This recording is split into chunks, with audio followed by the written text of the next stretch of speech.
Olá, boa noite a todos e todas. Sejam bem-vindos ao terceiro encontro do Seminário Permanente de Literatura, Psiquiatria e Psicanálise, aqui da Casa Dirce, professor Paulão.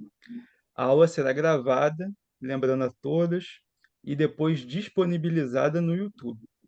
Durante a aula, será colocado no chat uma lista de presença para quem quiser o certificado mais tarde, tá bom? Desejo a todos e todas um bom evento e passo a palavra oficialmente para o professor. Obrigado. Então, vamos continuando, né? Como eu dizia, então, vamos entrar pelo sertão mineiro através do conto Terceira Margem do Rio, do Guimarães Rosa. João Guimarães Rosa é um escritor muito conhecido, né? Talvez um dos maiores escritores da literatura brasileira. Ele nasce em Minas, numa cidade lá no interior de Minas, né? Chamada Cordesburgo. O nome da cidade já é interessante, né? A cidade do coração. Ele vai nascer em 1908, vai ter uma trajetória longa. Ele vai para Belo Horizonte e se forma em medicina. Então, ele torna-se médico da Polícia Militar de Minas. E vai, então, se dedicar, nesse período, como médico, a viajar pelo sertão mineiro, que é o que interessava a ele. Ele vai viajar acompanhando boiadas, viajantes. E um desses viajantes, um desses vaqueiros, não é, vai servir de guia para ele, para muitos de seus contos, que é o Manuelzão. É um vaqueiro experiente, já com uma certa idade, que vai andar com ele pelo sertão e contam as pessoas que acompanharam ele, que ele levava os caderninhos e ia anotando tudo que ele via, né? Seja animal, seja planta, as pessoas, ele ia anotando ali.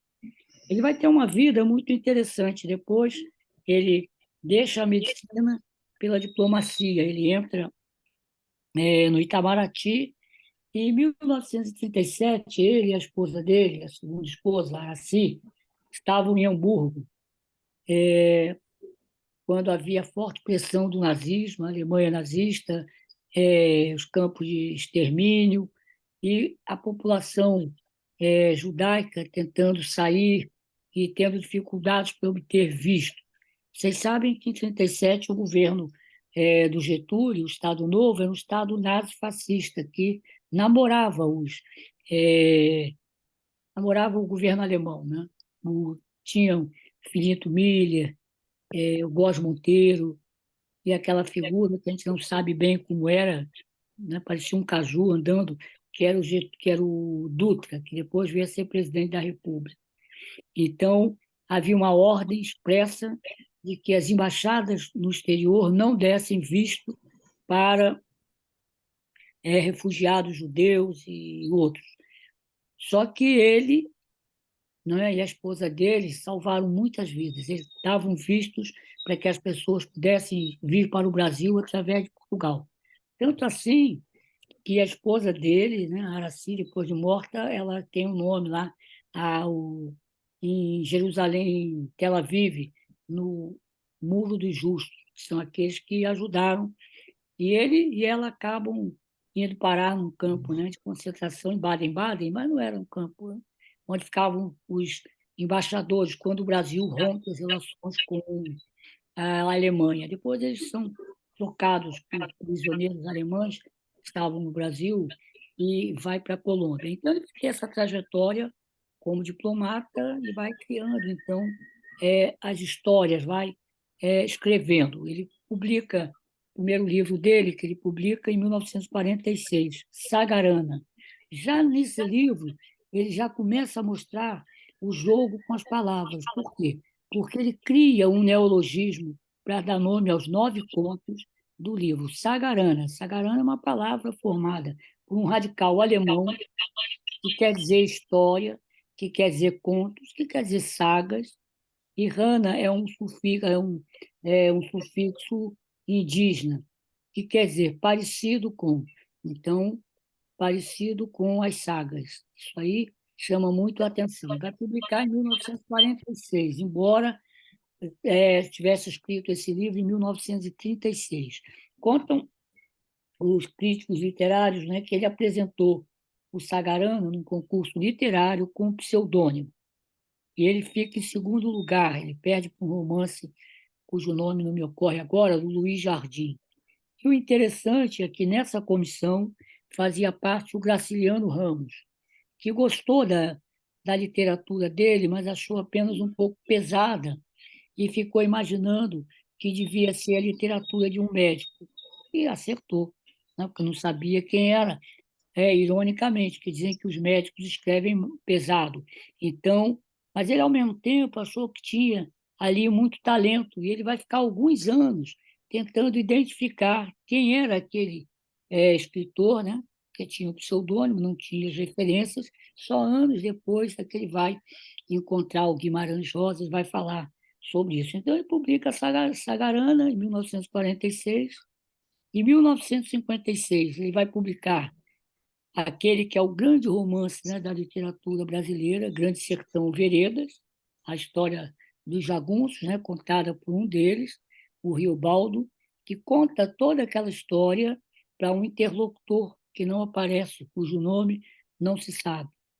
E também publica Corpo de Baile, que está muito ligado a Sagarana, ao Grande Sertão Veredas, e vai publicando, então, os outros romances que vocês conhecem. Primeiras Histórias, em 1962, vai publicar já Tutameia, em 67, o ano em que ele morre, e vai ter a publicação de uma obra dele, já póstuma, chamada Terceira. Ele vai publicar Primeiras Histórias, em 62 também, vai publicando poemas, e ele, conversando com o crítico literário, o Benedito Nunes, lá do Pará, que é um grande intelectual brasileiro, ele pede que ele leia os contos e dê a opinião.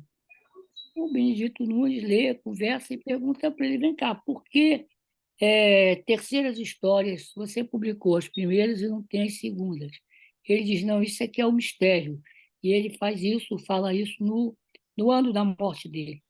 Depois ele vai publicar, vão publicar obras póstumas dele, e ele vai sendo traduzido pelo mundo inteiro por um autor, por exemplo, um escritor alemão chamado Günter Lorentz, que consegue a façanha de traduzir para o alemão Grande Sertão Veredas. Quem leu, como vocês leram, como nós, a obra do Guimarães Rosa, sabe que ela não é fácil de ser lida em alguns momentos, porque ele brinca com as palavras, ele cria paradoxos, ele cria neologismos, ele usa termos coloquiais, ao mesmo tempo que ele, pela erudição dele, ele era um grande erudito, falava, segundo dizem, 100 dicionários, 12 línguas, e mais algumas que ele corria para o dicionário.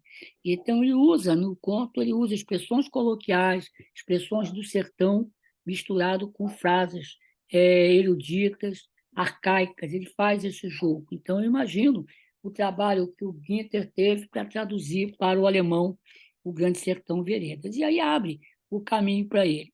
O que chama a atenção, então, na obra do Guimarães Rosa, que chamou a minha atenção, é que seria uma obra vista dentro de uma perspectiva regionalista. Ali está o sertão mineiro com seus personagens. É uma obra, ele começa a publicar naquela vaga, né? Naquele momento em que os escritores nordestinos também apareciam, dominando a cena, depois do modernismo paulista.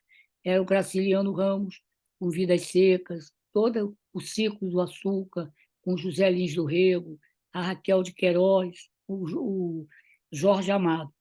E ele publica uma literatura que seria regionalista, mas com um grande talento, que ele consegue fazer com que essa literatura regionalista seja universal.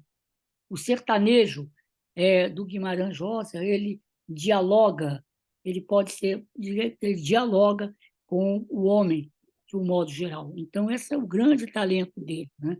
Ele vai também ser, segundo alguns, um grande ourives da língua, pelo refinamento do estilo, por esses jogos de palavras, por essa mistura do coloquial com o erudito. Quando a gente começa a avançar na literatura, só voltando um pouquinho para a biografia dele, ele Ele era extremamente supersticioso, segundo alguns, era religioso também.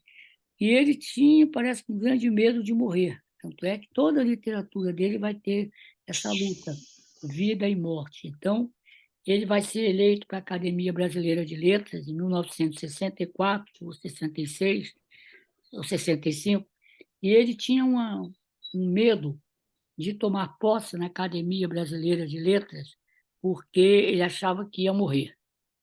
Eu imagino que ficar na Academia Brasileira de Letras, em alguns momentos, não deve ser muito agradável, porque o que eles mais faziam era ir ao enterro, né, um do outro. Imagino que eles vinham se perguntando quando vai ser o meu.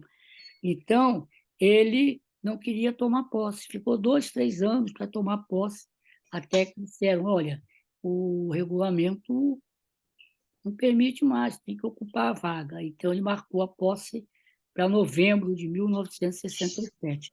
Tomou posse, acho que no dia 13 de novembro, e morreu 3 dias depois de infarto agudo de miocárdio. Quer dizer, quase que uma previsão, né, que ele estava fazendo. Então, voltando, ele vai publicando os seus livros. O que chama a atenção nele?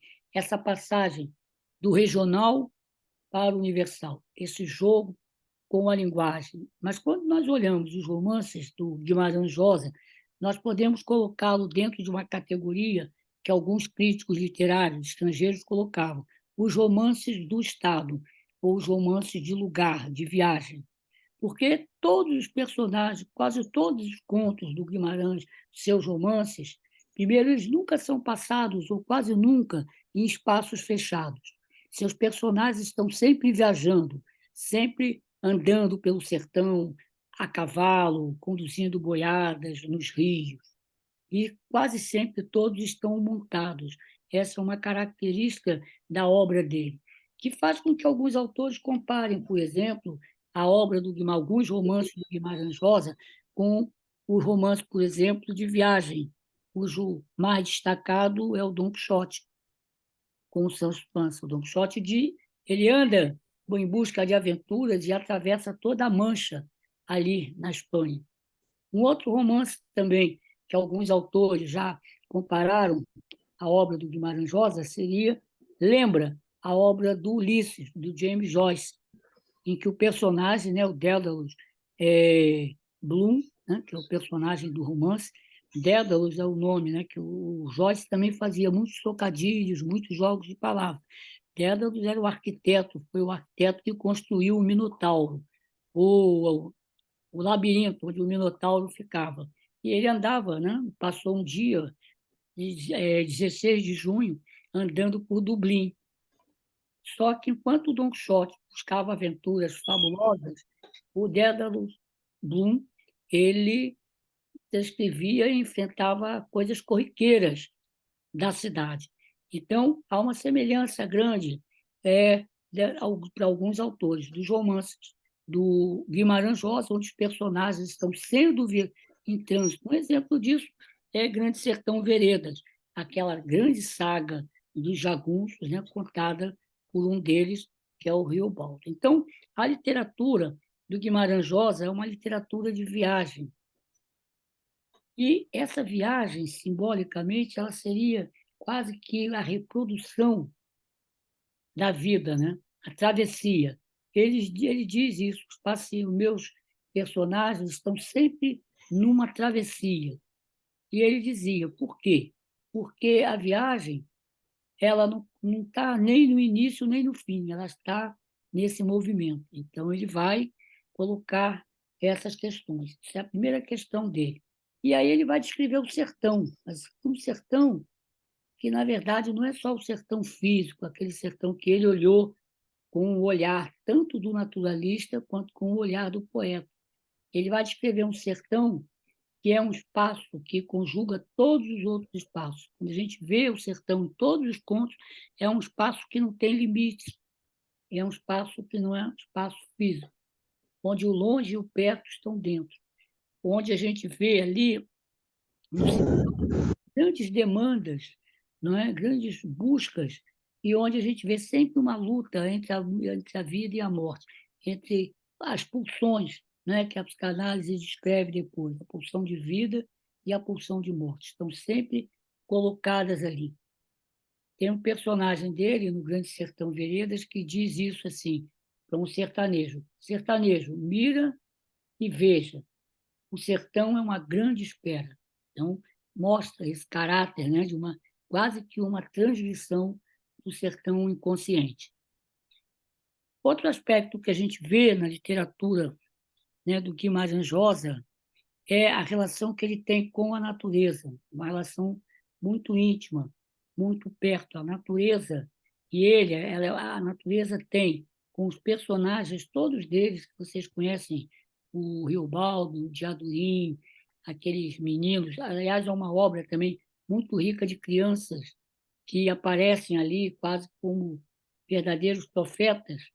Essa obra dele ele tem uma relação muito pervasiva com a natureza. E aí ela vai ser muito marcada pela presença de bichos e de plantas. Ele descreve, né? Ele leva o caderninho, ele vai descrevendo as árvores, as flores, as plantas que crescem. Estão ouvindo bem ou não? Eu não sei como é que está o meu som.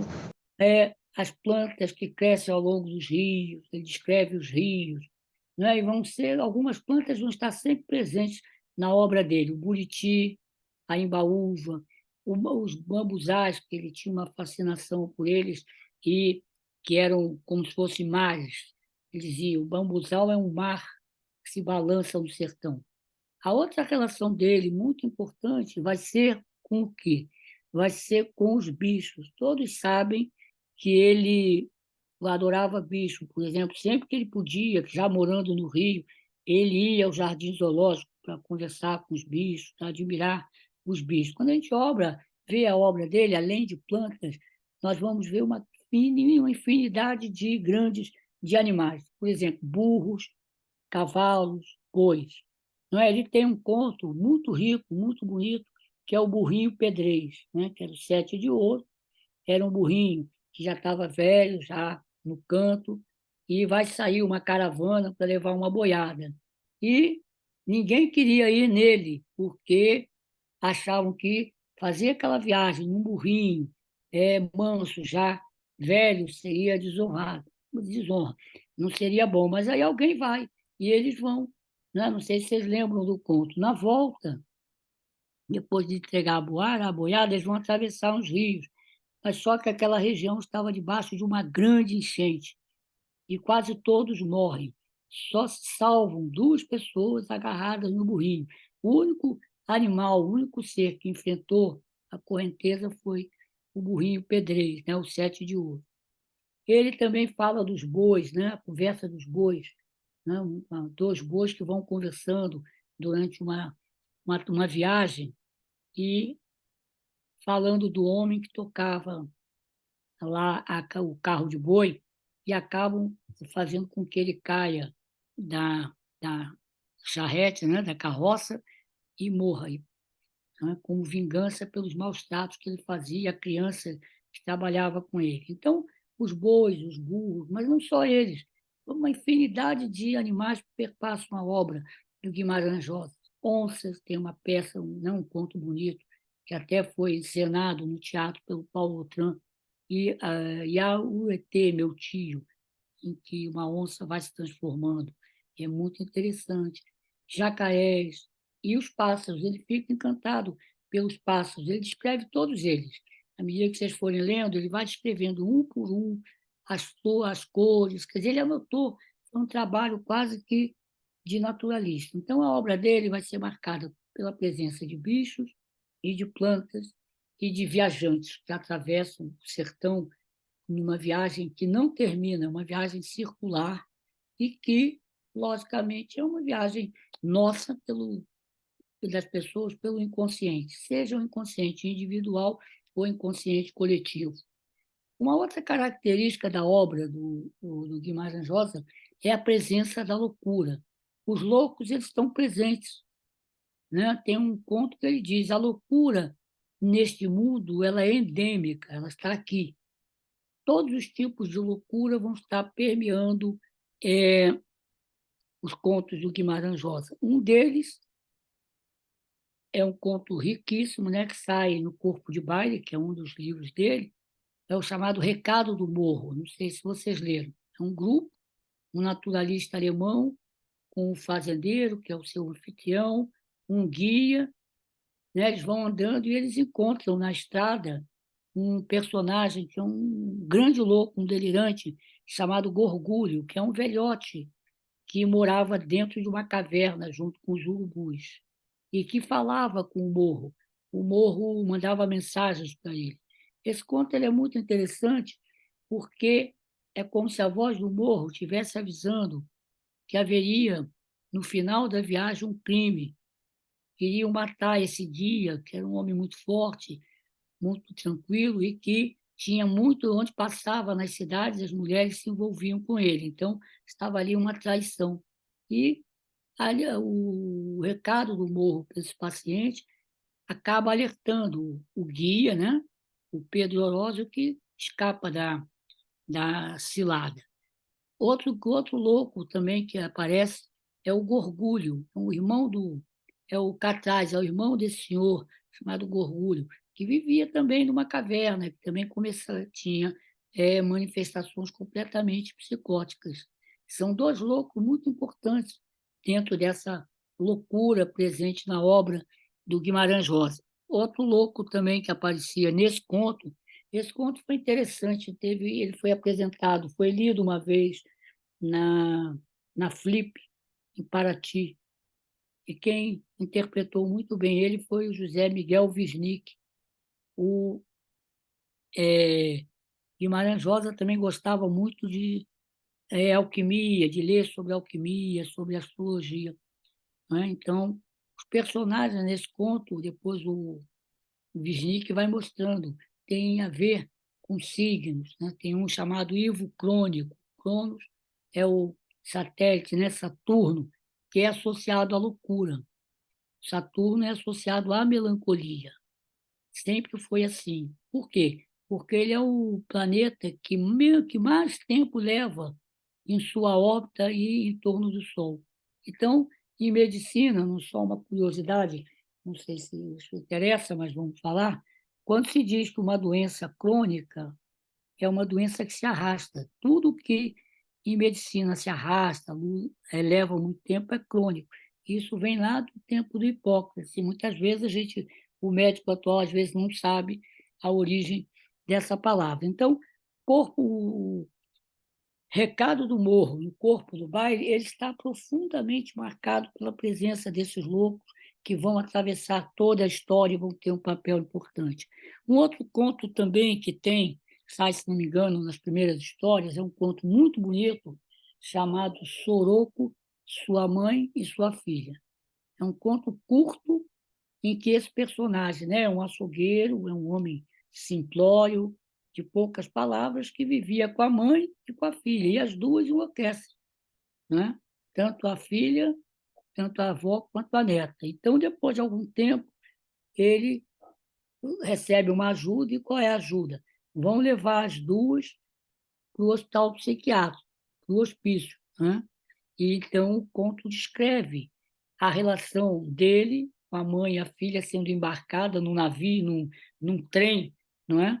Que tinha um carro todo gradeado, e os moradores que gostavam dele, mesmo ele sendo uma pessoa fechada, vão assistir o embarque, né, das duas, e quando elas vão embarcar, elas começam a cantar, uma cantando e a outra repetindo. E quando elas embarcam, que elas saem, o, o Soroco volta para casa e começa a cantar a mesma música que elas estavam cantando. E, solidariamente, as pessoas que estavam ali vão acompanhando ele e cantando também. E dizem: nós vamos até onde ele for, até a música nos levar. Chama nesse conto, assim, uma coisa interessante, que ele faz uma citação à ida daquelas pacientes para Barbacena. Barbacena, vocês conhecem, é uma cidade de Minas, caracterizada com a produção de rosas. Mas só que em Barbacena, no início do século XX, foi criada uma instituição que recebeu o nome de Hospital Psiquiátrico, na verdade, um verdadeiro campo de extermínio. O Hospital de Barbacena, que durou anos, não é? E para lá iam todos os loucos, as pessoas excluídas daquela região, e a situação era muito pesada. E não sei quantos anos morreram lá 60.000 pessoas. Para vocês verem o horror que era em Barbacena, né? Barbacena, em louco, Barbacena, ela ganhou, quem ia para Barbacena, assim como no Rio, se chama o doente mental de Pinel, por causa do Hospital Pinel, e em Minas se chamava o louco de Barbacena. Tanto assim que vocês lembram, não sei se lembram, eu não sei quando foi que passou, porque eu não assisto muito a televisão, mas tinha um programa humorístico que tinha um paciente que fazia um capial, que fazia um homem, chamava-se Joelmi Barbacena, uma relação. Tem um livro que eu aconselho vocês a lerem, de uma jornalista mineira chamada Adriana Arbex. Ela escreveu o Holocausto Brasileiro. Ela pesquisou a história. E na década de 70, nós tivemos 70, quase 80, nós tivemos a oportunidade de ir lá com uma comitiva da qual fazia parte um psiquiatra italiano, que vocês já ouviram falar, porque ele libera grandes transformações da psiquiatria, a luta contra os manicômios, né, que era o Franco Basaglia. Então, ele ficou escandalizado com aquilo, né, dizendo que ali eram presos políticos. Como assim? Então, voltando para a obra do Guimarães Rosa, nesse conto, ela aparece as pessoas conversando, aí de uma diz para a outra, elas vão ser levadas para longe, para um lugar chamado Barbacena. Aí a outra diz assim, para os pobres, todos os lugares são longes. Aí está a grande crítica que ele faz a essa situação. Então, esse é um conto também onde a loucura está presente. Nós vamos vendo outros contos assim, onde essa loucura vai aparecer, além do Recado do Morro, além do Soroco, nós vamos ver a loucura muito grande perpassando toda a obra do Grande Sertão Veredas, a trajetória do Rio Baldo, do Jagunço, uma trajetória de muita morte, a luta ali e toda a obra, a luta entre o bem e o mal, sempre colocada, né? O Rio Baldo, ele quer, num dado momento, ele faz um pacto com o diabo, segundo ele, né?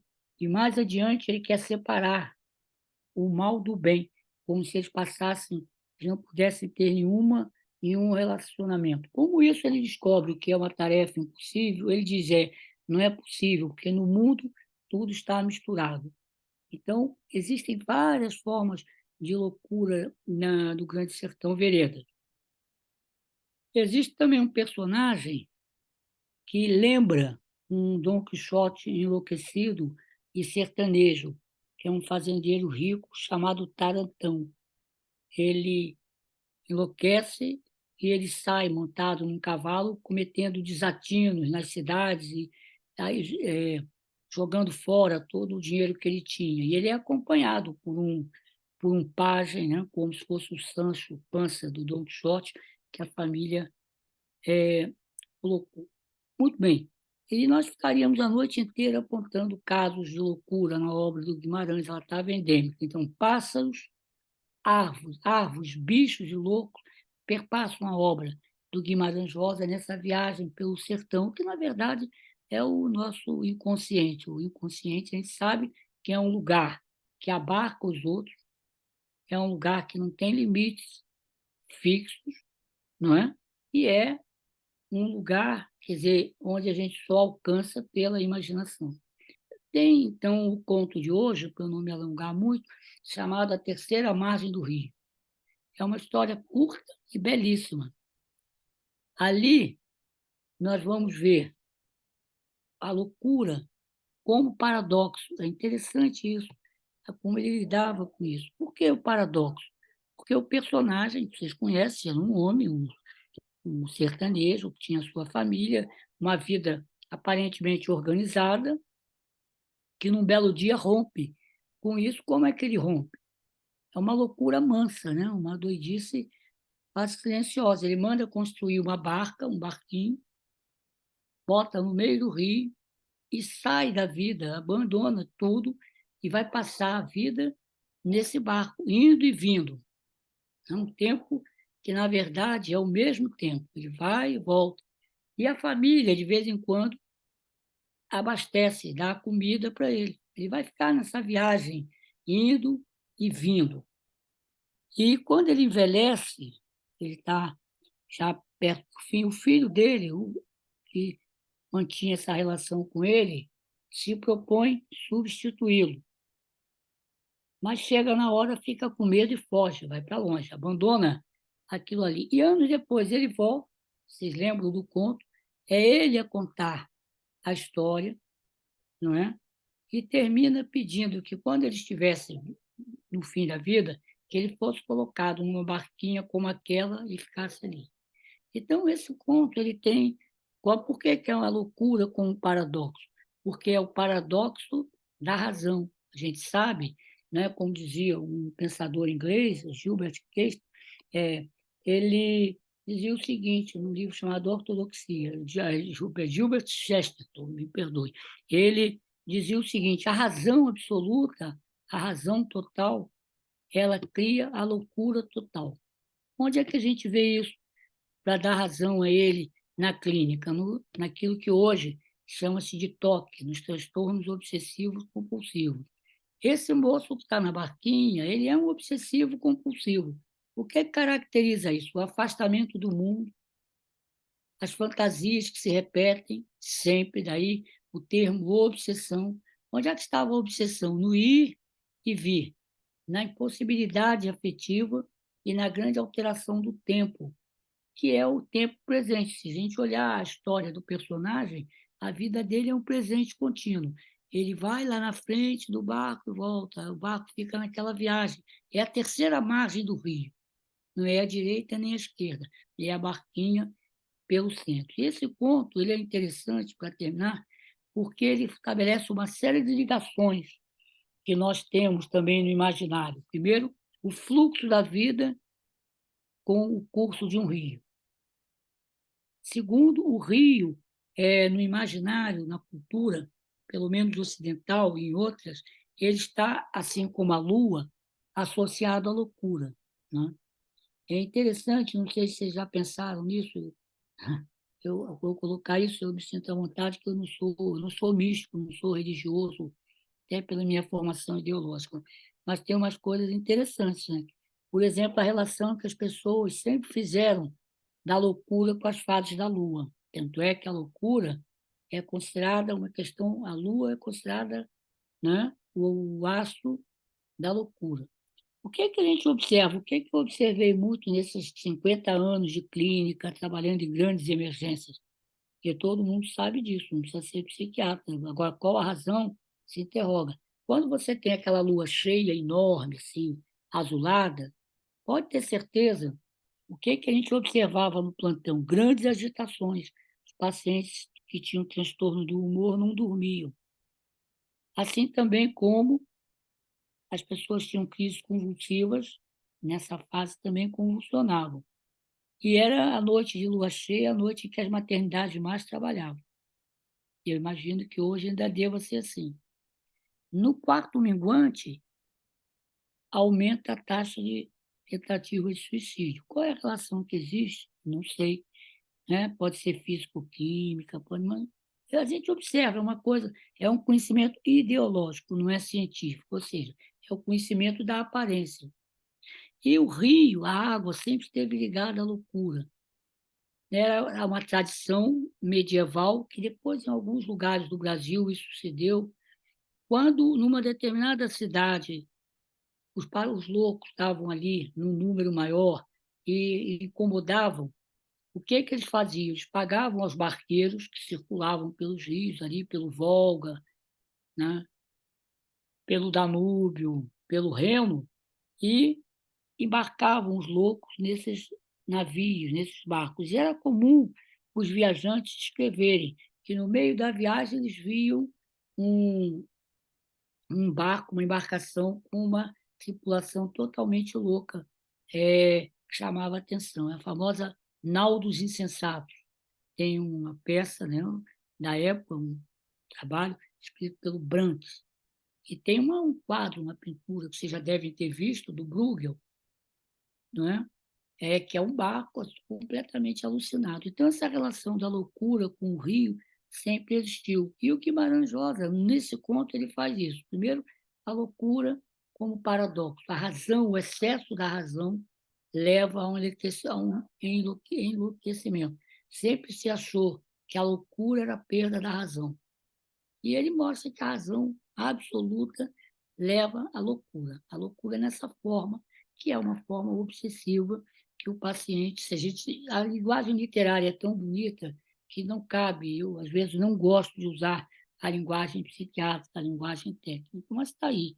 E esse simbolismo da vida, da morte e da loucura ligada à água. E essa relação que ele mantém na sua literatura com a natureza pervasiva, em que o homem, na verdade, que viaja, ele não está distante da viagem, ele é a própria viagem. Então, isso marca a obra de Guimarães Rosa, que eu considero bonita, é uma obra riquíssima, poética, é uma obra onde as questões humanas estão colocadas, essa luta das pulsões, não é? E que fica bem esclarecido com o Grande Sertão Veredas. Então, eram essas contribuições que eu queria trazer, né, para vocês e queria escutá-los agora, as críticas, os comentários e provavelmente ângulos novos que eu não abordei ou que eu não conheci.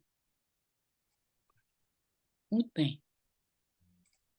Professora Daniela Ribeiro, Sim, ela pergunta se sim. há alguma relação da Lua com os humores Com os líquidos rumores. e Sim, não há uma relação com as gravidezes e com o crescimento dos cabelos. nos cabelos. Isso aí não sei, mas olha, quem foi o primeiro a fazer a relação foi o quem foi ele? Foi o Hipócrates. O Hipócrates, vocês sabem, foi um médico grego que vivia em Atenas, lá no século V a.C., né?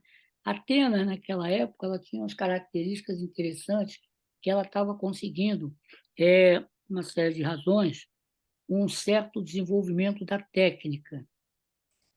E isso se apoiava naquela divisão. Não sei se eu vou fugir da resposta. Se eu fugir, você me corrige.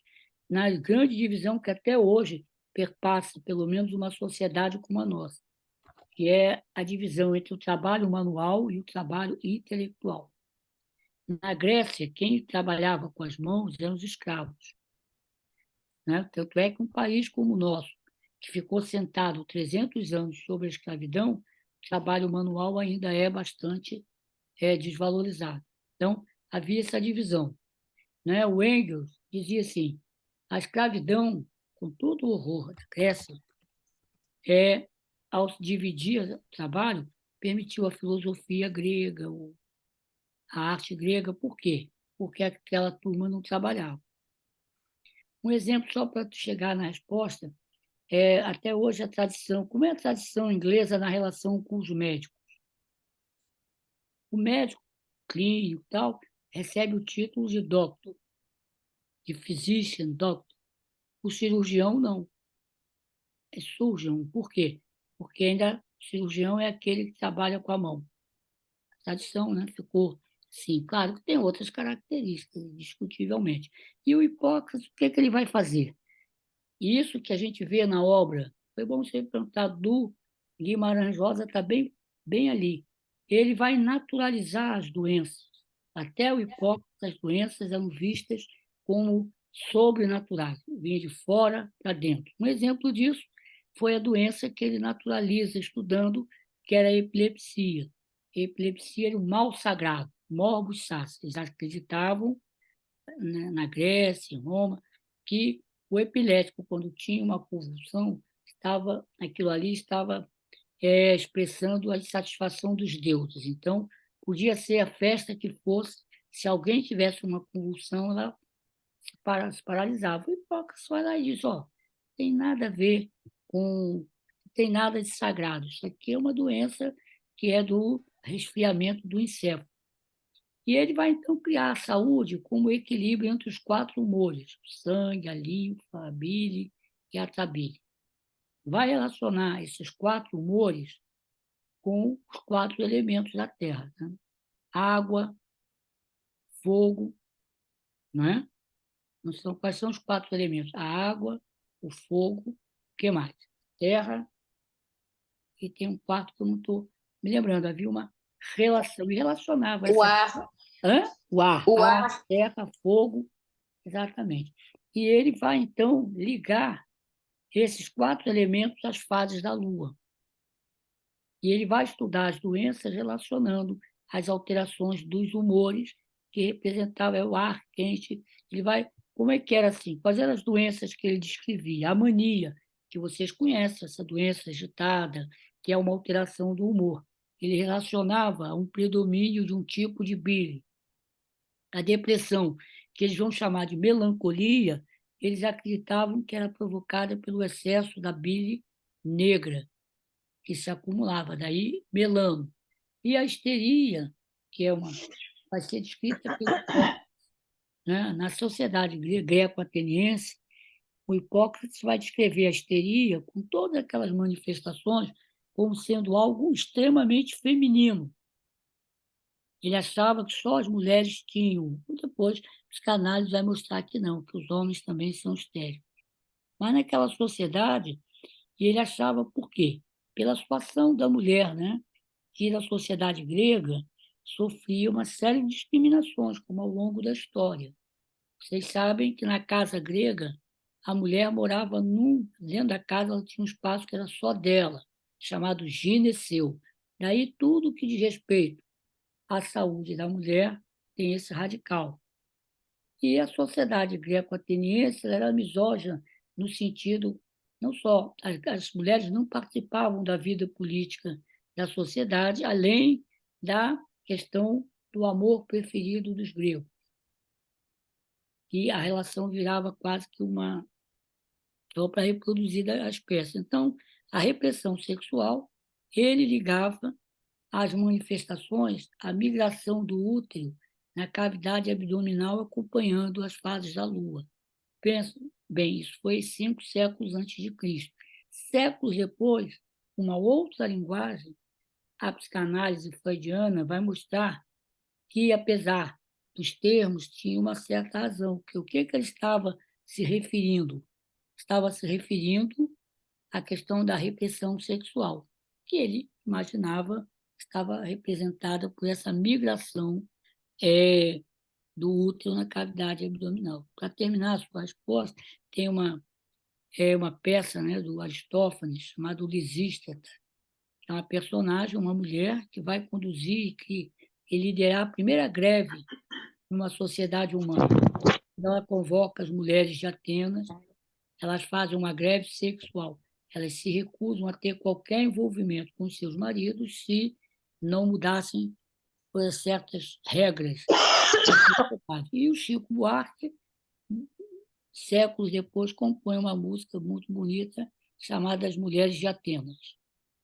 Não sei se respondi. Então, sempre se viu essa relação, né, da Lua, essa relação. Mas a Lua também influencia as marés, né? Quer dizer, provavelmente aspectos físico-químicos que estão ligados aí, e as interpretações são as mais variadas. Bom, quem mais? Professor, a Renata Matias diz assim: professor, por favor, esta margem, né, entre Hã? aspas, esta margem de Guimarães Rosa Sim. tem relação com a coisa buscada por Clarice Lispector? Hã? A Renata Matias pergunta se esta margem do Guimarães Rosa teria uma relação com a coisa de Clarice Lispector. Sim. Você pode ver que, se você pegar alguns contos do Graciliano, comparar com algumas posições da Clarice Lispector, sim, tranquilamente. Tranquilamente, você tem razão. E aí a Alessandra pergunta: professor Pavão, gostaria que você comentasse o comportamento do filho, que é o único da família que fica. Pode-se dizer que ele também ficou um pouco louco? Sim. Ele foge da loucura do pai, mas ele também é apreendido por aquela estrutura. Quer dizer, ele não consegue sair. Ele volta para reproduzir a história. Ela se repete, né? Ele vai mantendo aquele ciclo, enquanto que os outros não aparecem. Ele também, no conto, não cita os outros parentes. A relação é o pai com esse filho, que é uma continuação, né? Como se ele detivesse a memória e quisesse, mas ele não aguenta também. Uma participante cujo nome eu não consigo Só fazendo uma identificar. correção do meu lápis de memória, que eu estava terra, ar, fogo e água.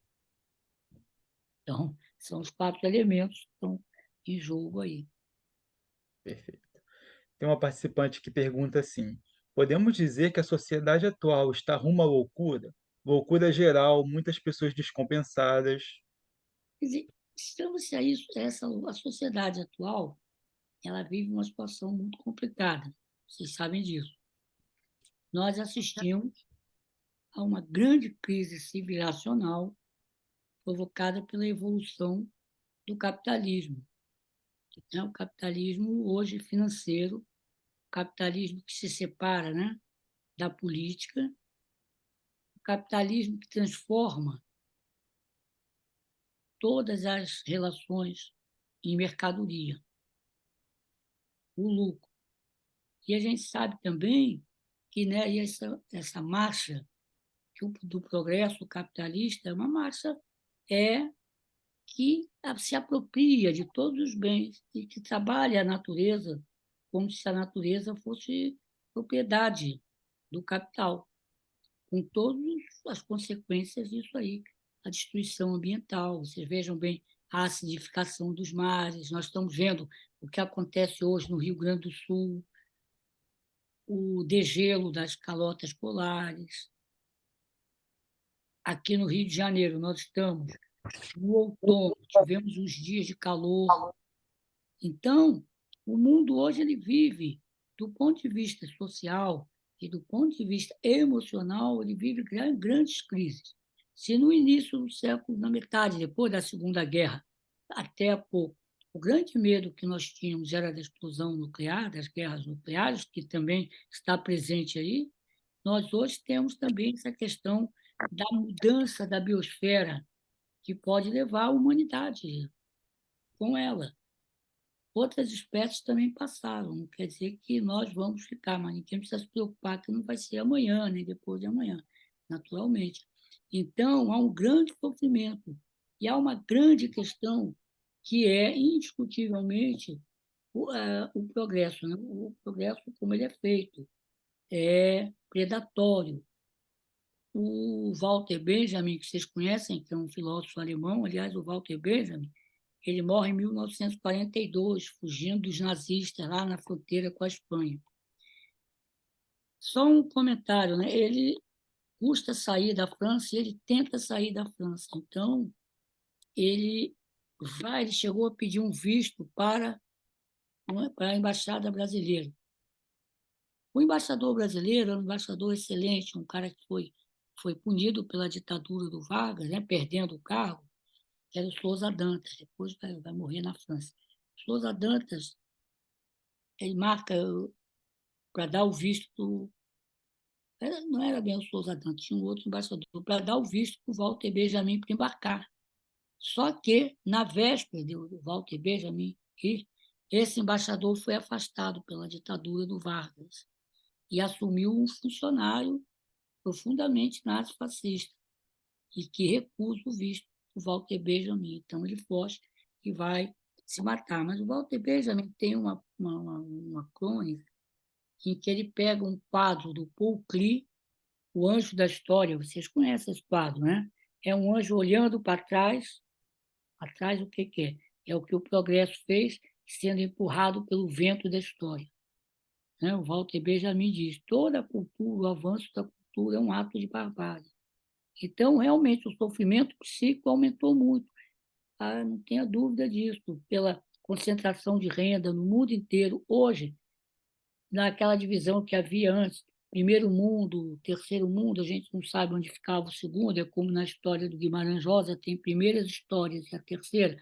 O que é que acontece? Hoje, o primeiro e o terceiro mundo não estão só no hemisfério sul, estão dentro dos países centrais, né? Você vai andar na França, você vê lá o terceiro mundo na rua, nos Estados Unidos, você vê há uma grande dissolução, cada vez mais uma concentração de renda. E essa quarta revolução científica com a internet. A internet ela é boa? Pode ser. Ela é má? Também é. Só que o uso político, as forças que dominam o mundo hoje são muito, muito poderosas, né?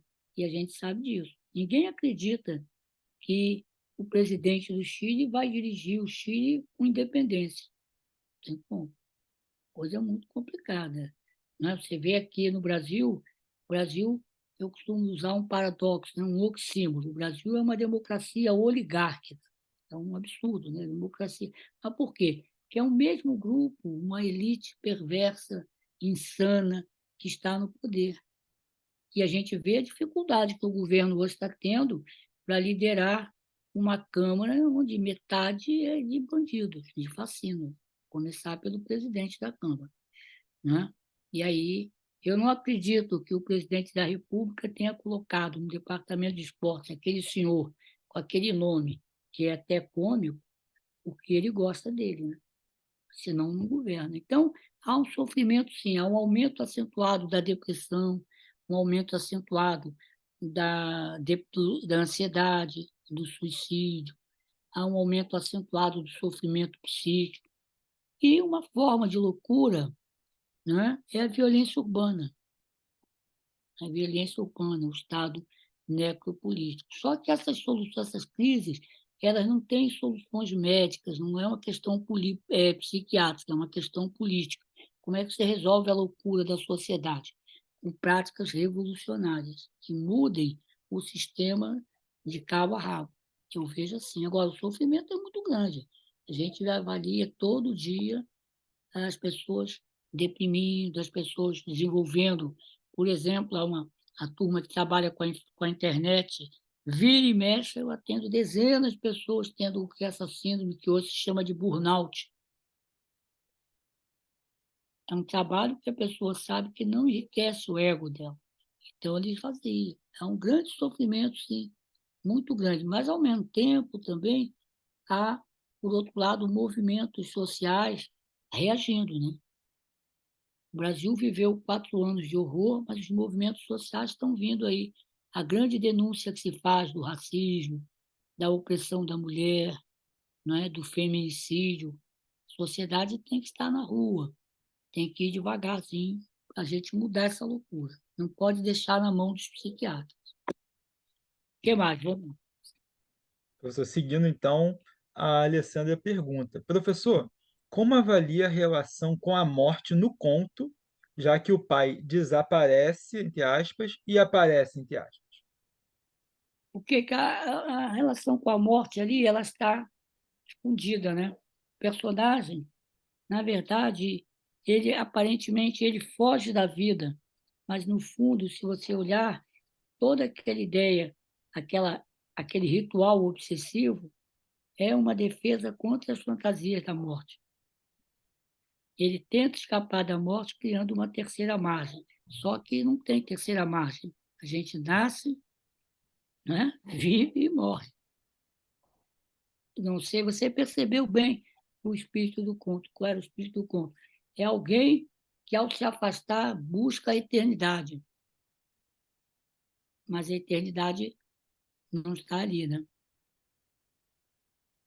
Isso é muito, muito interessante e você ter levantado essa questão, que eu não abordei, mas ela está colocada ali. Toda a obra do Guimarães Rosa passa por isso, é uma luta entre o bem e o mal, entre impulsos de vida e impulsos de morte. E ele vai sublimando através dos vários personagens, que provavelmente devia ser o medo que ele devia ter da morte, né? Você sabe que os médicos, de um modo geral, nós temos muito medo de morrer, né? Por isso, muita gente vai ser médico, né? Vamos E lá. seguindo, a Renata diz: Na Bíblia, há uma Ah, correlação do número 3 com a perfeição, sim, simbolizando a Trindade. Há muitos símbolos representando o número 3 no mundo: corpo, sim. mente e espírito, presente, passado e futuro, Puro princípio, meio e e fim. fim. Há alguma possível relação nesta Trindade bíblica com a terceira margem do rio? Provavelmente sim, não é? É a terceira, ele cria, né? As duas margens, não são suficientes, ele não consegue viver nas duas marchas, ele precisa ter uma terceira, que é uma tentativa de fuga. Quando você analisa, por exemplo, se vocês forem ler alguns casos clínicos, analistas escrevem, por exemplo, quando Freud fala do homem dos lobos, tal, quando a gente estuda, lida, a gente vê que a obsessão reproduz exatamente isso, que é a terceira margem do rio, ela não liberta, ela prende. E ele fica preso ali. Ele não se liberta. Daí, paradoxo da razão. Ele tenta resolver racionalmente aquilo que não é racional. E está presente aí, tranquilamente. Adriana pergunta: qual conto do Sagarana tem personagens psicóticos? O senhor fala do louco, mas qual a diferença entre o louco e o psicótico? Normalmente, vamos lá ver, Sagarana, você vê no Corpo de Baile, por exemplo, você vê lá aqueles três loucos que eu falei, o Gorgulho, o, o Catraz, o outro que tinha um deles que ele dá um nome interessante, é em nome de Deus, é o nome do personagem, assim, com uma expressão latina. Era um indivíduo que andava pelo sertão, ali por aquela região, pregando o fim do mundo e a salvação, né? Andava praticamente nu, dormia na mata. Muito bem. A loucura, vamos pegar então. A loucura, ela é uma condição essencialmente humana. Não sei se vocês já pararam para pensar. Nós podemos dividir com os outros seres vivos uma série de situações, mas a loucura só o homem tem. E só o homem, ao longo da sua vida, seja pelo trabalho, quer dizer, mudando o mundo, e pela linguagem, criou uma dimensão subjetiva. Então, a loucura pressupõe um sujeito. A psicose, quer dizer, agora, há várias falas sobre a loucura, né? Tem a fala dos poetas, a fala dos filósofos, e tem também uma fala que é uma fala mais dura, que é a fala da clínica, né? Qual é a diferença de quem faz clínica e do poeta? O poeta fala da loucura, quem faz a clínica acaba tratando a loucura numa das suas dimensões. A psicose é uma das formas de loucura. Não é a loucura no sentido cultural, não é a loucura como a gente vê, fulano é louco, genial. Não, a psicose é uma condição que acomete as pessoas, né, de um modo geral, pela sua história, em que há uma ruptura da relação dialética do sujeito com o mundo. Qual é a grande figura da psicose? É a esquizofrenia, que é uma condição, uma doença multifatorial que, num determinado momento da vida, geralmente nos primeiros anos da vida, nos 20, 25 anos, o paciente rompe a relação com o mundo. Ele rompe com o juízo de realidade. Então, o que sempre marcou a loucura foi essa discordância com o juízo de realidade. O juízo de realidade é que nos permite estar aqui conversando. Eu estou conversando com vocês, estamos falando do Guimarães Rosa, apresentamos algumas coisas, outras não, para a gente poder discutir. O juízo de realidade se perturba. De repente, eu podia estar aqui pregando a salvação do mundo e achando que sou o Messias. Claro que isso tem a ver com a biografia. Ninguém enlouquece fora da biografia. O psicótico ele está sempre numa discordância com o que ele vive. Muitas vezes a psicose ela é uma denúncia de uma série de situações. Ele denuncia através do delírio, através das alucinações. O que é o delírio? O delírio é uma produção intelectual, afetiva, que algumas pessoas fazem, só que o conteúdo daquelas ideias entra em conflito com a vida dele, naquele momento. Por exemplo, numa sociedade como a nossa, não é nenhum absurdo uma pessoa sentir-se perseguida pela polícia, não é? Mas existem pessoas, né, que se sentem perseguidas e que estão atrás, que tem câmeras, que está sendo vista, quando isso não está acontecendo. Não sei se está dando para entender. Então, o delírio é uma condição muito particular, ele é vivida pela pessoa. Uma coisa que eu aprendi nesses anos todos de clínica, já são muitos anos, são 50 anos, vendo paciente psicótico, é que uma coisa que o psicótico não quer é que você compartilhe, não quer compartilhar a loucura dele com você, que aquilo é uma forma dele existir. Não sei se dá para entender. Então, mas a psicose é isso, esses personagens. Por exemplo, do Guimarães Rosa, esse personagem ele reproduz um tipo de loucura, né? Mas outra coisa, loucura não significa maldade, loucura não significa crime, loucura não significa morte do sujeito. É uma nova maneira de estar, de pensar o mundo. E a loucura tem um sentido, tem um porquê e um para quê.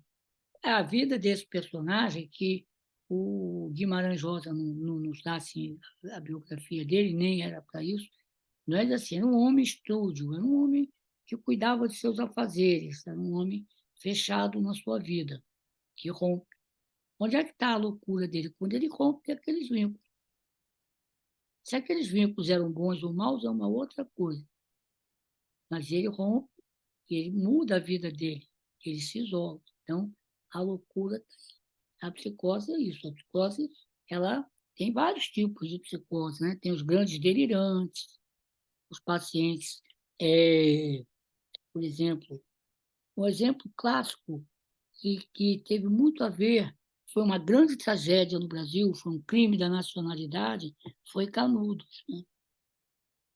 Canudos pega um paciente, uma pessoa, um homem, um sertanejo, que através da religião, da religiosidade, denuncia toda a opressão das pessoas, né? Canudo foi destruído não porque ele dizia que era o Cristo redivivo ou outra coisa, foi destruído porque questionava aquela ordem perversa, né, feudal do Estado brasileiro lá no Nordeste. Então, a loucura também tem esse sentido. Mas não sei se está dando para entender, ou se eu estou me perdendo, vocês vão ir colocando limites. Na década de 70, ali no Vale da Ribeira, em São Paulo, para você ver como, às vezes, a loucura encontra um contexto, não é, que contamina todo mundo. A loucura é sempre individual, mas ela contamina. Por exemplo, no Vale da Ribeira, surge um homem que ele prega, que ele veio trazer novas mensagens, mas o que, que ele faz? Ele pega a propriedade dele, ele junta pequenos sitiantes que não tinham recursos, ele faz uma comunidade, ele faz uma reforma agrária naquelas terras deles, eles criam uma espécie de comunismo primitivo em que todos os bens são compartilhados, em que ele ali proíbe algumas coisas, não pode beber e tal, cria toda essa coisa e começam a produzir, a colocar nas feiras, começam a atrapalhar e a incomodar os donos de terra, os grandes grileiros daquela região. Então ele, no delírio dele, resolve reorganizar determinadas regras. Por exemplo, eles iam usar uma farda dos enviados de Deus, uma farda verde, uma coisa assim, e ficavam ali. Aí o que, que acontece? Eles foram denunciados, o regime militar foi lá, a polícia paulista, destruiu aquilo tudo, né? Pegou o homem e levou preso. Aí depois avaliaram, disseram que ele era louco, né? Delirante, e colocaram ele lá no Juqueri, que é um hospital enorme em São Paulo. E aquelas terras, aquelas propriedades foram espalhadas, os fazendeiros se aproximaram dela. E o que, que aconteceu? Anos depois ele estava lá. Ainda, agora, quando veio a reabertura, a anistia, ele foi resgatado, ele saiu, ele não tinha nenhuma. Por que, que ele estava ali há anos numa instituição trancada? Então, tem esse uso, todas essas questões. Mas algumas pessoas adoecem, ficam realmente psicóticas. E a gente vê muito isso na obra do Graciliano Ramos, aquelas, né, duas mulheres do conto de Soroco. A loucura você avalia sempre na relação do indivíduo com o seu grupo. no grupo ao qual ele pertence. Não pode se avaliar fora desse contexto. Muito bem, vamos lá. A Alessandra pergunta: Professor, poderia comentar os casos mais emblemáticos de loucura no Grande Sertão Veredas? Olha, você tem ali a loucura ali, ela é emblemática no sentido em que ela deixa de ser uma loucura no sentido clínico, porque ela passa a ter um aval da cultura. A cultura ali, a loucura, eu vou me lembrar alguns personagens, né? Como é que eles estão colocados, na maneira como eles lidam entre si.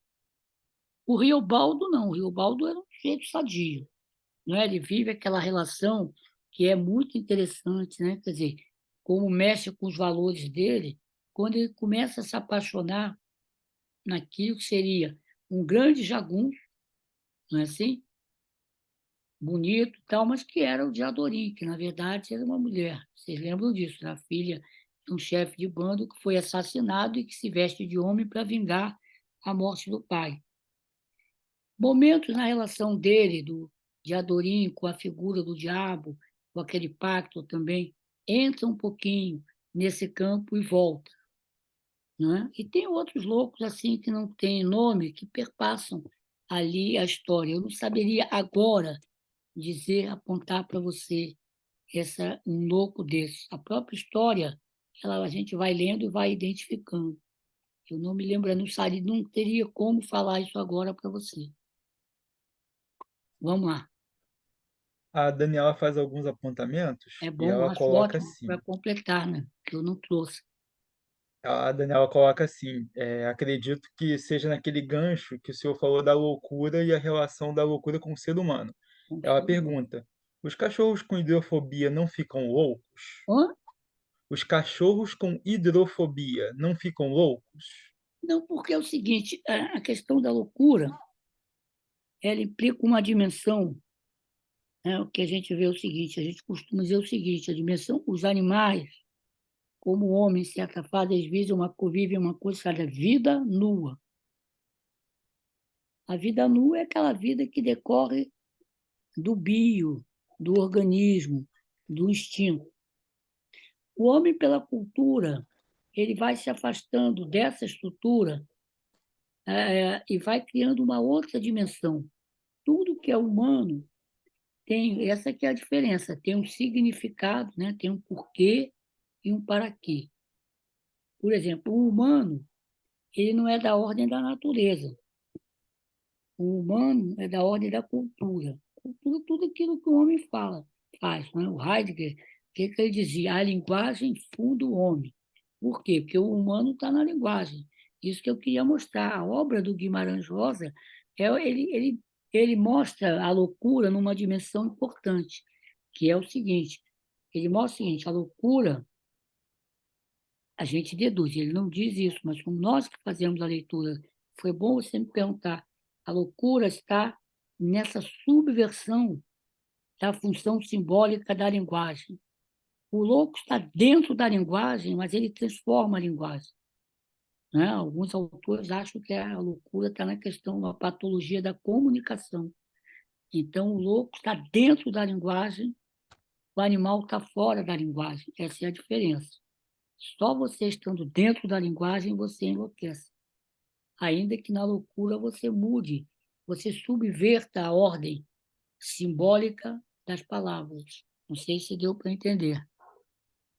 Quer ver o grande louco da obra do Guimarães Rosa, a grande loucura, que tem a ver com os fatores, e é importante isso, a loucura como um dado da cultura, não é?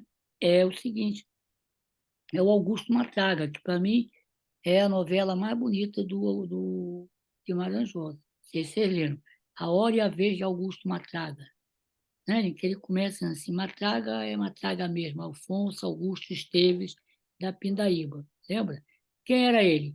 Era alguém, fazendeiro, rico, herdeiros de um fazendeiro rico, que era o pai, que era um louco.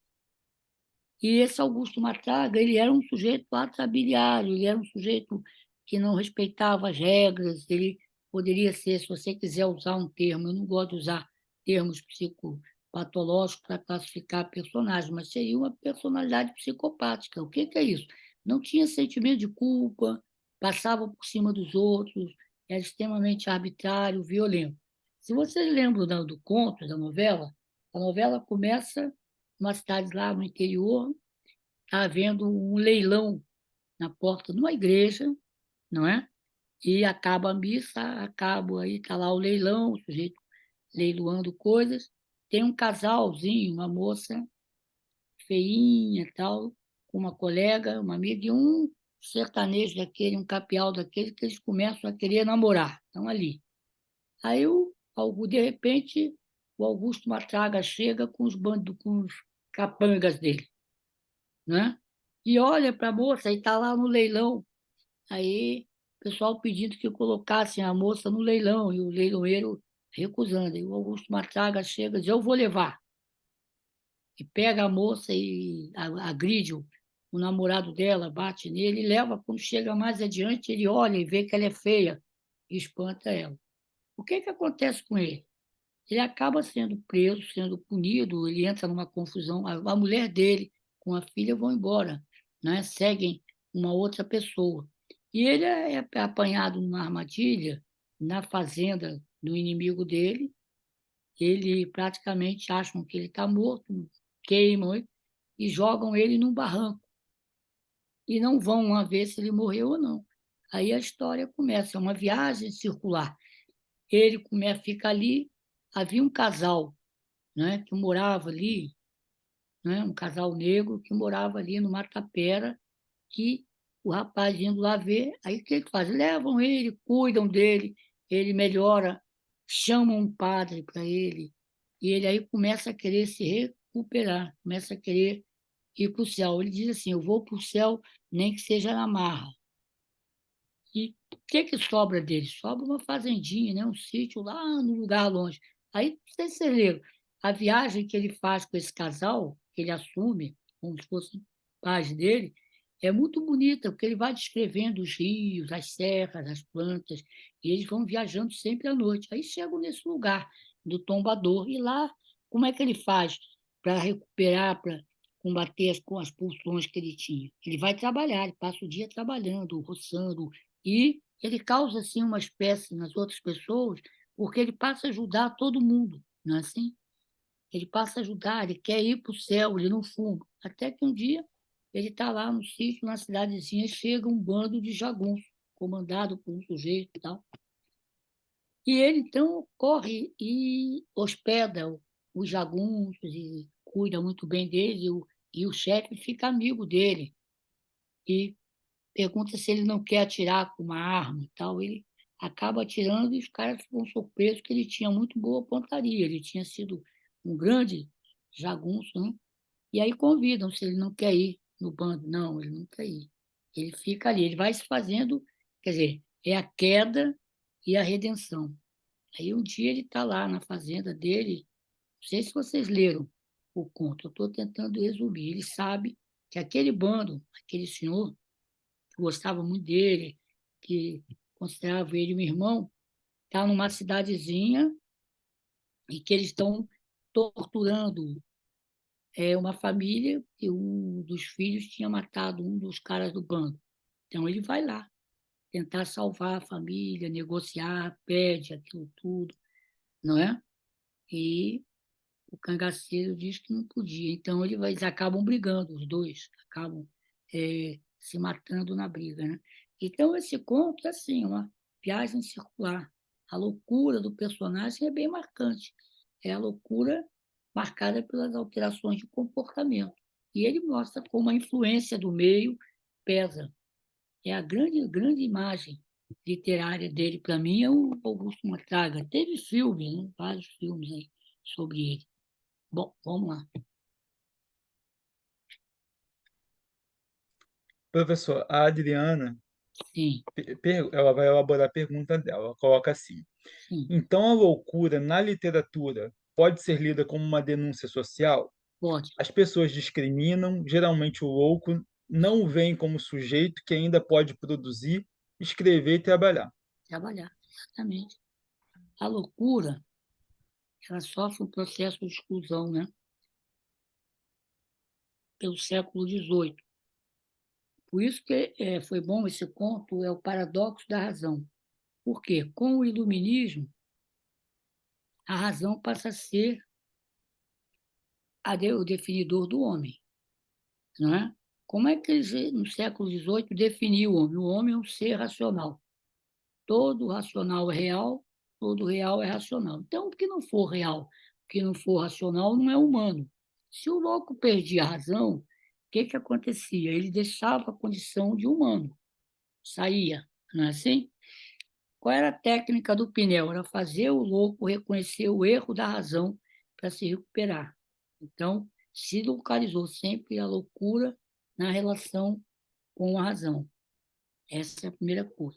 A outra questão, que há várias razões estão colocadas que a loucura incomoda, é o que a gente sabe, de alguma maneira, que a loucura do outro é a minha loucura, é o grande outro. Né? A loucura é uma possibilidade de cada pessoa, né? Tranquilamente. Claro que o que define são os dados biográficos, a maneira como a pessoa se insere no mundo. Então, essa é uma outra questão. O louco acaba sofrendo, numa sociedade como a nossa, uma dupla discriminação da loucura e da pobreza. Se ele é pobre, se ele não é pobre, é diferente. Né? Você vê um psicopata pobre, o Esquadrão da Morte acaba com ele. Não dura muito. Um psicopata rico, dependendo da mídia, pode ser presidente da República. Tranquilamente. Então, tem essas questões todas. Agora, grandes escritores, grandes artistas produziram obras importantes. Por exemplo, um grande teatrólogo francês, o Antonin Artaud, era psicótico. Se vocês forem, por exemplo, no Museu do Inconsciente, que a doutora Anísio da Silveira criou, no Engenho de Dentro, aliás, é até um convite que eu faço, é um museu maravilhoso. Você vai ver lá grandes obras de arte produzidas por pessoas que só começaram a produzir depois que adoeceram, que enlouqueceram. O Fernando Diniz, o Emílio, né? Uma vez o pessoal da Documenta de Kassel, né? da Bienal de Kassel, que é um documento, um grupo importante de arte, eles foram visitar, ficaram encantados. Né? O sujeito comparou a obra do Emílio com a obra do Matisse, do Fernando Diniz também. Porque eram pessoas que, pela sua formação, pela sua inserção de classe, não tiveram contato com a arte e, quando enlouquecem, produzem. Não preciso lembrar o Van Gogh. A gente tem exemplos dos mais variados aí. Não é? Eu acompanhei um paciente que é um grande escritor. Agora, isso não quer dizer que a loucura torna as pessoas gênios. Não é assim. Uma grande parte não consegue mais produzir. Ela atrapalha essa relação. Mais uma coisa é isso mesmo. Quer dizer, a outra questão é como é que as sociedades modernas agem hoje para controlar pela invisibilidade.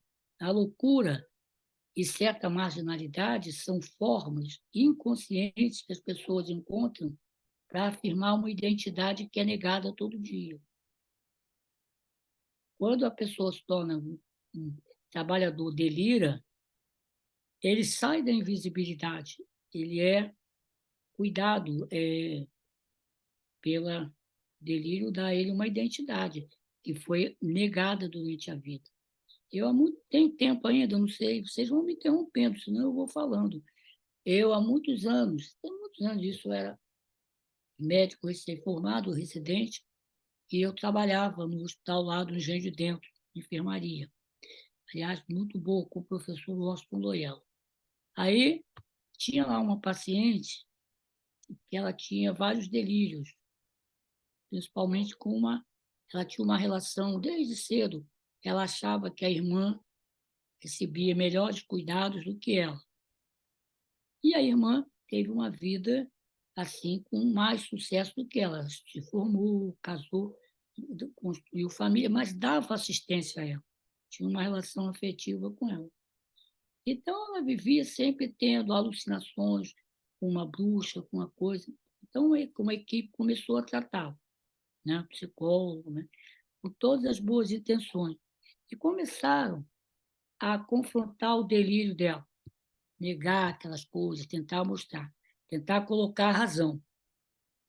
Um belo dia, ela amanhece e não quer chegar perto das pessoas e começa a delirar que eles estavam matando ela.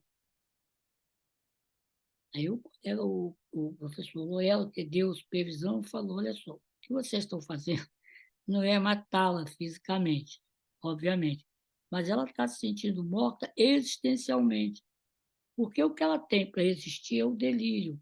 Se vocês invalidam o delírio, vocês estão matando ela, ela está dizendo isso para vocês. Aí mudou lá, tal, mudaram a tática, e naquela época a gente usava lá no hospital, ele lidava um pouco com isso. Nós resolvemos usar os bonecos, fazer fantoche, aqueles, né? Então, os delírios que ela contava da bruxa, daquilo tudo, a gente escrevia, né, lá o pessoal, e a psicóloga e com ela interpretavam com os bonequinhos, né? Ela, a princípio, não queria, depois foi participando, foi, em suma. Depois de um tempo, esse delírio cessou. A ponto dela que não queria ir para casa de jeito nenhum, passar o fim de semana, aceitou, conseguiu sair do hospital, onde ela estava há muito tempo, para morar com a irmã. Então, a questão da ordem da linguagem. Por isso que os cães não enlouquecem, por isso que, né, embora a gente saiba hoje que os animais que vivem muito dentro da casa, até se pensa nisso, né? Às vezes eu vejo andando na rua uma senhora com um cachorrinho, claro que é uma brincadeira, eu não sei se ela se parece com o cachorro ou o cachorro se parece com ela, porque há essa interação. Isso é verdade, mas ele não chega a ter um psiquismo. Muito bem, vamos lá. Mais algumas perguntas? Temos sim. A Renata diz assim: professor, por favor, podemos fazer uma correlação da loucura trazida por Guimarães com a de Simão Bacamarte de O Alienista, ou são loucuras distintas? Quer dizer, na verdade, uma coisa que chama atenção, tanto na obra do Machado de Assis, quanto na obra do Graciliano Ramos, é que os personagens do Machado de Assis, por mais que vivessem numa dada sociedade, e do Guimarães Rosa, no sertão, eles atingem um nível tal, pela talvez genialidade do autor. Por exemplo, o sertanejo do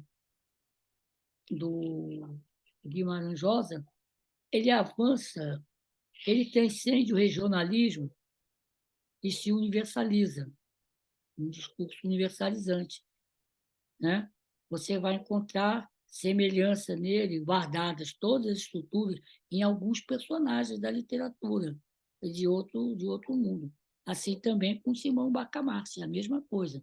Porque o Simão Bacamarte vive numa sociedade que, se não era o sertão, era praticamente o sertão do mundo, né? Você imagina o que era aquela cidadezinha, né, Itaguaí, na época que o Simão Bacamarte via. Sim, há muitos pontos de contato, sim, tranquilamente.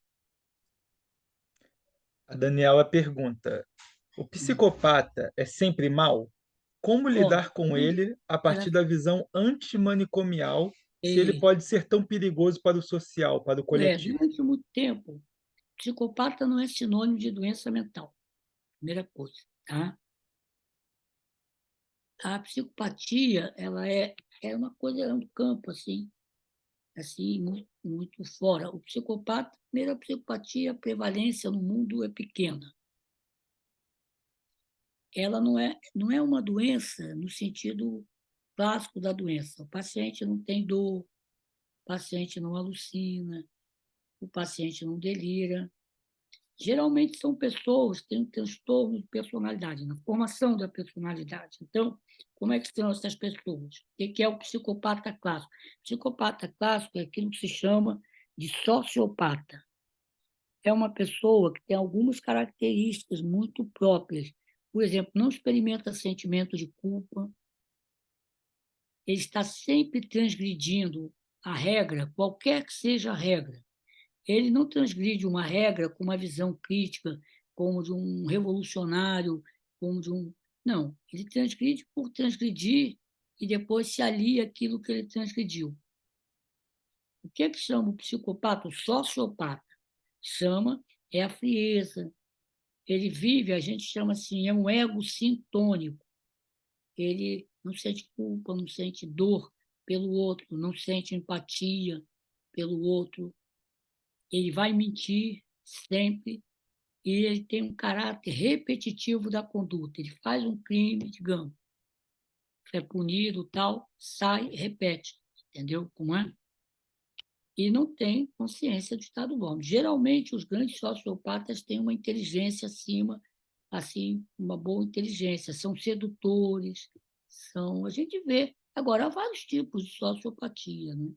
O que a gente tem que tomar cuidado é não usar, olha só, o diagnóstico, ele não é para ser usado indiscriminadamente, porque ele aí vira um rótulo, ele vira um trabalho de difamação. A gente deve saber diagnosticar, eu sempre digo para os meus alunos, olha, vocês têm que saber diagnosticar bem, não é para diagnosticar mais, é para diagnosticar mesmo, para não diagnosticar aquilo que não é diagnosticável. Nem toda conduta delinquencial é uma psicopatia. Agora, a psicopatia tem características muito próprias, começa cedo, já na terceira infância já dá sinais daquilo que vai ser, não é? Começam a ter alguns problemas, isso em todas as classes sociais. Agora, lógico que a repercussão varia para a classe social. Os sociopatas são vários, os estelionatários, por exemplo, são sociopatas, não é alguns, porque eles sabem, ele tem consciência, ou ele não tem. O que a lei diz é o seguinte, ele não tem consciência do porquê, mas ele tem noção de que aquilo é errado. Ele vive no princípio do prazer. Esses serial killers que a gente vê também, e muitas outras psicopatias que a gente vê assim, no dia a dia, e estão colocados aí. Não é? A gente vê, tem histórias, né, muito clássicas agora. Nem todo delinquente, entre aspas, é psicopata. Por exemplo, Madame Satã, ele tinha uma determinada conduta em função da vida dele. Tanto é que, ao longo da vida, depois que ele ficou preso, ele se recupera, não é? Ele passa a ser cozinheiro, ele tinha dom da cozinha, não é? Ele cuida, ele adota. Não sei se vocês viram o filme, uma menina que era filha de uma moça, de uma prostituta, amiga dele, ele adota essa criança, essa moça que vai estudar, vai ser assistente social. E eu, vou contar isso para vocês, já, eu era muito novo, na década de 70, eu era residente, e eu dava plantão no Hospital Paulino Werneck, na Ilha do Governador, domingo.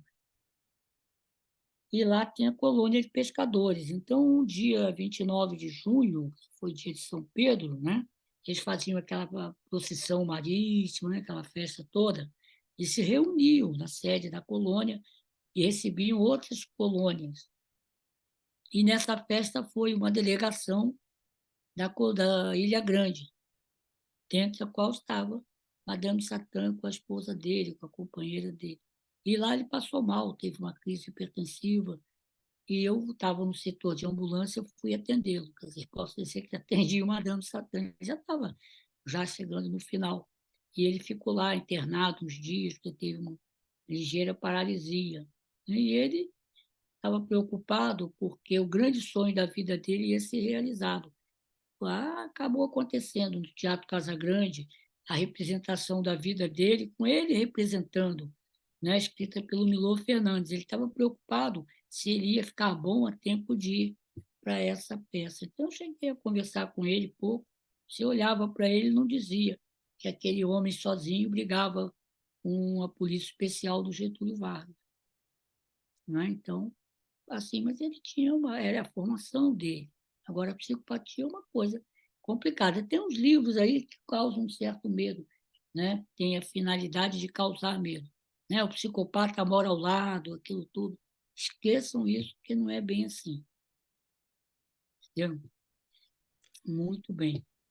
Um outro caso que vocês conhecem de psicopata famoso foi um policial, um detetive, um inspetor de polícia em São Paulo.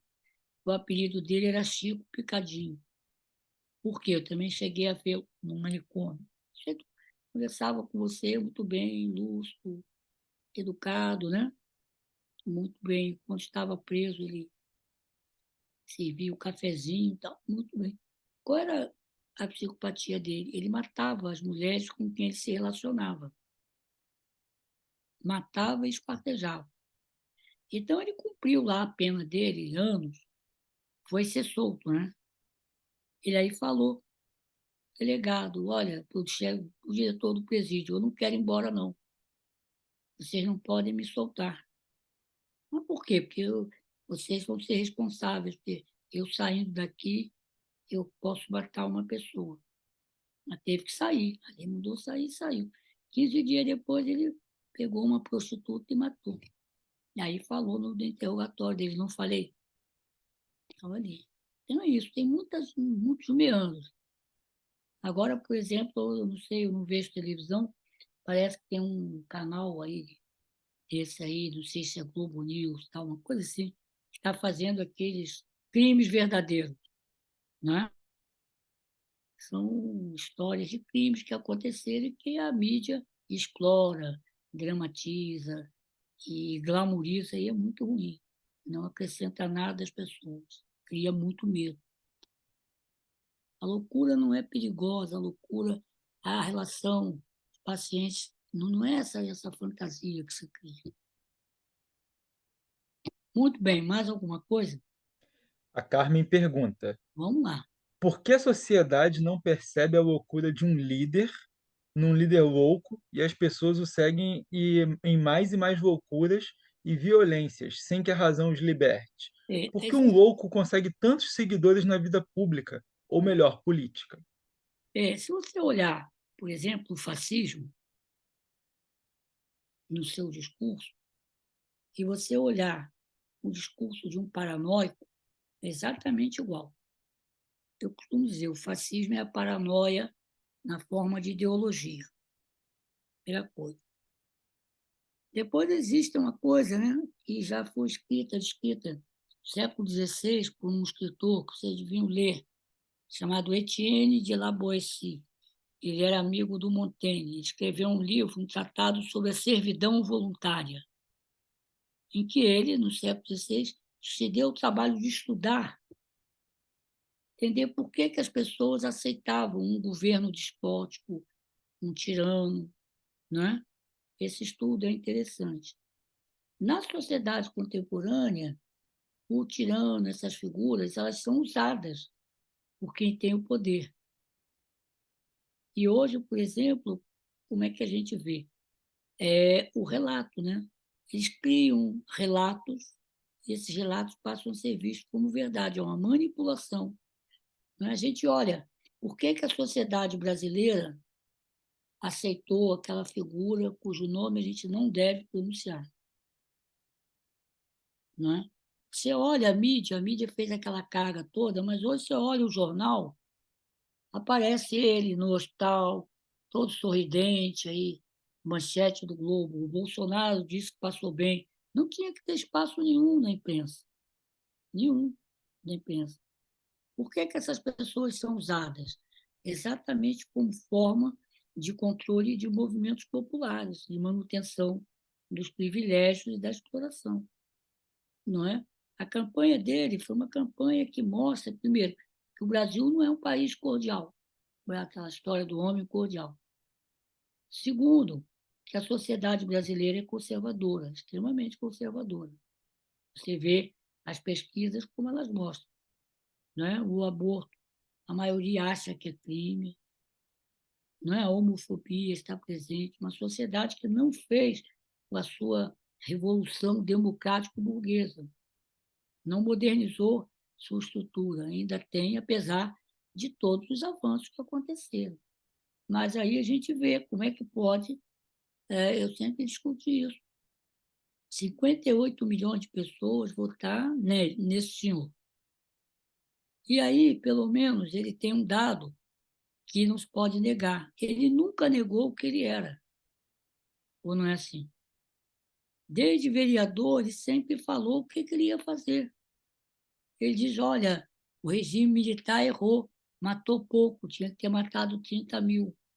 Lembra disso? Tinha que ter matado Fernando Henrique. Ele sempre foi racista e as pessoas votaram. Votaram nela porque estavam, algumas até sim, mas a maioria não votou nela porque estava zangada com o PT. Eu não sou petista. Votaram nele porque se identificam com aquilo. É aquele momento em que há uma falência, né, dos mecanismos de controle e uma figura autoritária representa para N pessoas, né, uma identificação. Votaram nele porque se identificam com ele. Só que aquelas coisas que ficavam escondidas, nesse momento houve uma brecha, elas apareceram. Então, a gente vê, e isso a gente vai ter que enfrentar no dia a dia. Vai ser um trabalho duro, né? Um trabalho muito duro. Mas eu acho que a gente consegue. Professor, a última pergunta que temos Sim, aqui na nossa fila é a Daniela pergunta: somos todos psicopatas em pequeno grau? não, não. Felizmente, não. Nós podemos ter nossas ansiedades, podemos ter nossos medos, não é? Mas a questão é o confronto entre a utopia e a distopia. O psicopata é aquele que só consegue viver relações distópicas com o outro. E nós, que nos consideramos sadios, nós somos capazes de viver relações utópicas com o outro. Quer dizer, a utopia é uma possibilidade que nos mantém vivos e saudáveis. Quando se perde a esperança da utopia, aí a coisa complica. Eu acho que logicamente, é um momento difícil da sociedade, o capitalismo com todos os seus males, com todo, mas a gente começa a ver que há movimentos sociais de contraofensiva, né? Contra tudo isso que está acontecendo aí. Acho que a gente tem que trabalhar junto da dimensão política, a cultura é um caminho importante. Quando a gente lê, por exemplo, eu vim aqui conversar com vocês sobre como eu não sou um crítico literário.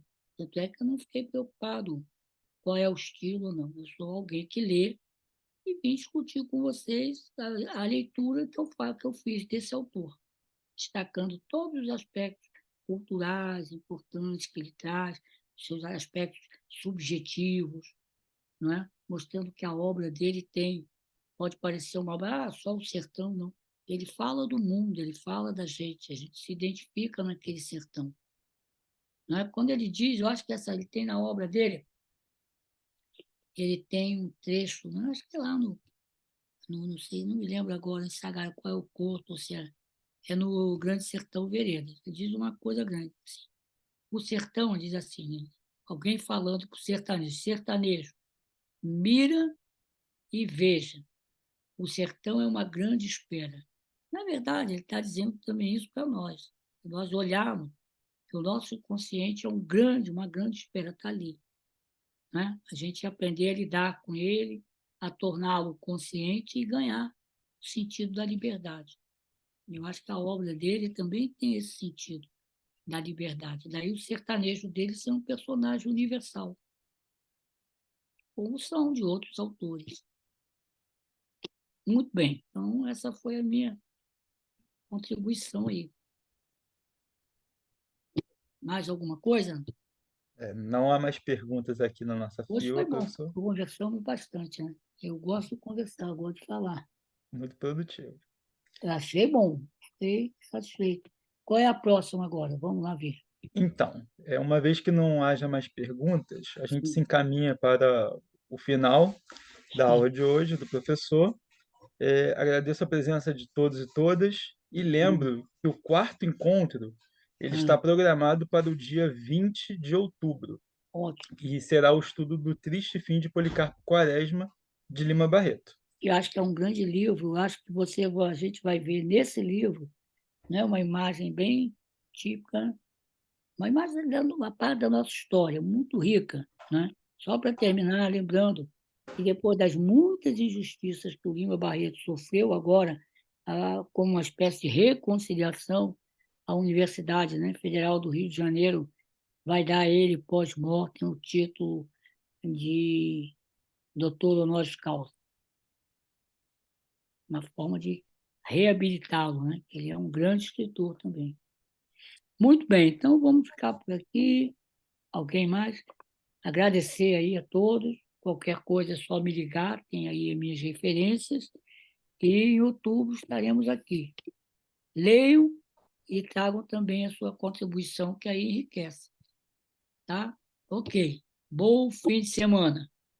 Eu não sei que horas são, 8 horas, já? Ainda dá para aproveitar a noite de sexta-feira. Um abraço.